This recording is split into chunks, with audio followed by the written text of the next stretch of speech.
महाभारत में जयद्रथ की कुरुक्षेत्र के युद्ध में अहम भूमिका थी। उसने कई ऐसे काम भी किए थे जिसके चलते उसका नाम आज तक लिया जाता है। जयद्रथ का वध युद्ध में एक रहस्यमय तरीके से हुआ था। आओ मिलकर जानते हैं जयद्रथ के वध के बारे में। लेकिन यह जानने से पहले यह भी जान ले कि हमारी वीडियो देखने वाले 99% लोग हमारे चैनल को सब्सक्राइब ही नहीं करते। अगर आप भी उन 99% लोगों में आते हैं तो चैनल सब्सक्राइब जरूर करें। यह माना जाता है कि सिंधु सभ्यता महाभारत काल में भी मौजूद थी। महाभारत में इस जगह को सिंधु देश कहते थे। इस सिंधु देश का राजा जयद्रथ था। जयद्रथ अंतिम महानिर्णायक युद्ध में कौरवों की ओर से लड़ा था। जयद्रथ का विवाह धृतराष्ट्र की पुत्री दुशाला के साथ हुआ था। इस मान से जयद्रथ दुर्योधन का जीजा था। जुए में अपना सब कुछ गवा देने के बाद जब पांडव वनवास की सजा काट रहे थे तब जयद्रथ की बुरी नजर अकेली द्रौपदी पर पड़ी थी। उसने द्रौपदी के समक्ष विवाह का प्रस्ताव रखा, लेकिन द्रौपदी ने यह ठुकरा दिया। तब उसने द्रौपदी के साथ जबरदस्ती की और उसे रथ पर ले जाने का दुस्साहस किया, लेकिन ऐन वक्त पर पांडव आ गए और द्रौपदी को बचा लिया। भीम ने तब जयद्रथ की खूब पिटाई की और द्रौपदी के आदेश पर जयद्रथ के सिर के बाल कर उसको 5 चोटियां रखने की सजा दी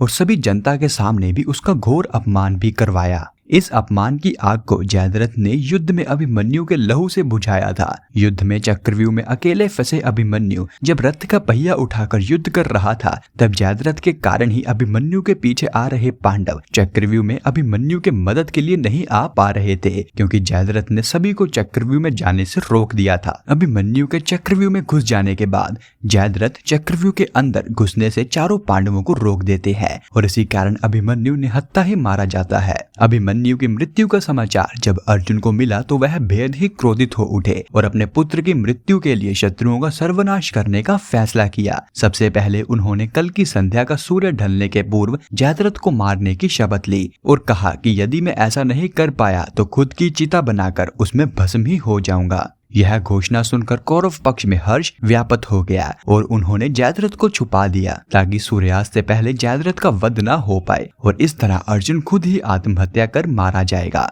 तब ऐसे में युद्ध यही समाप्त होकर कौरव पक्ष की विजय हो जाएगी। लेकिन पांडव पक्ष ने जब यह घोषणा सुनी तो सभी में निराशा और चिंता के बादल छा गए। लेकिन श्री कृष्ण ऐसे समय में भी मुस्कुरा रहे थे। महाभारत का युद्ध जब अगले दिन के लिए शुरू हुआ तो अर्जुन की निगाहें जयद्रथ की तलाश करने लगी, मगर वह कहीं भी नहीं दिखाई दे रहा था। धीरे धीरे दिन बीतने लगा और अर्जुन की निराशा भी बढ़ने लगी। उन्होंने कल जो प्रतिज्ञा ली थी उसे वह पूरा नहीं कर पाएंगे। अर्जुन की व्याकुलता देखकर उनके सारथी श्री कृष्ण बोले, पार्थ, समय बीत रहा है। कल तुमने जो प्रतिज्ञा ली थी उसे पूरा करने का समय नजदीक आ रहा है और कौरव सेना ने जयद्रथ को अपने रक्षा कवच में घेर रखा है। अब तुम शीघ्रता से कौरव सेना का संहार करते हुए अपने लक्ष्य की ओर बढ़ो। अपने सारथी भगवान श्री कृष्ण के यह शब्द सुनकर अर्जुन का उत्साह बढ़ा और वह जोश से युद्ध करने लगे, परंतु जयद्रथ तक पहुंचना मुश्किल था। संध्या होने वाली थी। तभी श्री कृष्ण ने अपनी माया दिखाई। इसके फलस्वरूप सूर्य बादलों में छिप गया और संध्या का भ्रम उत्पन्न हो गया और अर्जुन को अपनी प्रतिज्ञा के अनुसार आत्मदह करना होगा। यह सोचकर दुर्योधन और जयद्रथ खुशी से उछल पड़े और जयद्रथ कौरव सेना के आगे आकर अर्जुन द्वारा आत्मदह करने की खुशी में जोर जोर से हंसने लगा।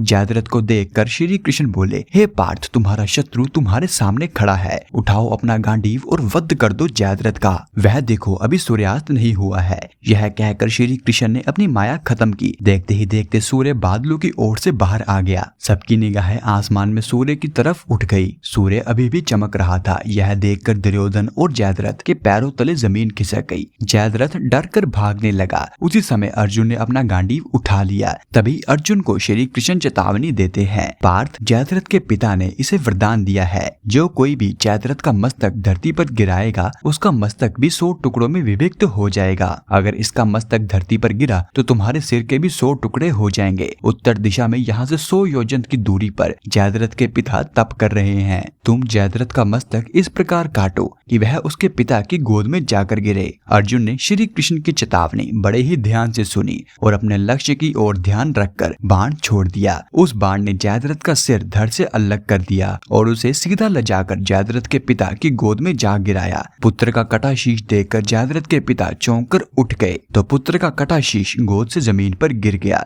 जयद्रथ के कटे सिर के जमीन पर गिरते ही जयद्रथ के पिता के शीश के 100 टुकड़े हो गए। इस प्रकार अर्जुन ने जयद्रथ की मौत का बदला लेकर अपनी प्रतिज्ञा पूरी की। तो मित्रों, यह था आज का हमारा वीडियो। अगर आपको वीडियो पसंद आया है तो वीडियो को लाइक जरूर करें और ऐसी ही वीडियोस देखने के लिए ज्ञानविला चैनल को सब्सक्राइब जरूर करें। और यह वीडियो देखने के लिए आपका धन्यवाद।